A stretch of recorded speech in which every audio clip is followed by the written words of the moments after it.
Hey everybody. So Feast of St. Thomas today, and St. Thomas is a saint that I've really grown to like, because it was sometime last year I was really pondering on St. Thomas and the story that everybody knows about him, about his doubts, and it was really kind of troubling me because I was thinking about this, and so we know how the story goes, right? Jesus, after his resurrection, appears to the other apostles. Thomas isn't there.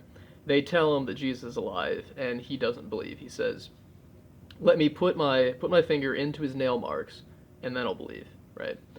And I always thought that seemed like a perfectly reasonable answer, right? People don't come back from the dead. Like, it just doesn't happen. So the fact that St. Thomas is even willing to consider it, even willing to give the circumstances under which he would believe this, is evidence to me that he's a believing man. Right. I have more of a scientific mind in some ways. So the fact that this guy's asking for concrete evidence for something that's very improbable makes perfect sense to me. And yet, Jesus does rebuke him for his unbelief, gently, but he says in John 20, verse 28, have you come to believe because you have seen me? Blessed are those who have not seen and have believed. And that really troubled me. Why was Jesus rebuking, or at least correcting, Thomas for something that to me seems perfectly natural? Asking for evidence for something improbable. So here's the thing. Here's what makes the difference. Thomas walked with Jesus the whole time he was doing his public ministry. Lived with this guy for years. And he heard Jesus make all these predictions about how he would die and rise from the dead. Jesus was actually pretty explicit about this to his inner circle. So the fact that Thomas doesn't believe this to be true when the apostles tell him, it's not just that he's asking for evidence for something improbable, it is a real lack of trust, because Jesus did literally tell him this was going to happen.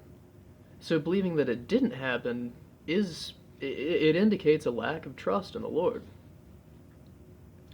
So, but now let's take a look at this. It's good to keep in mind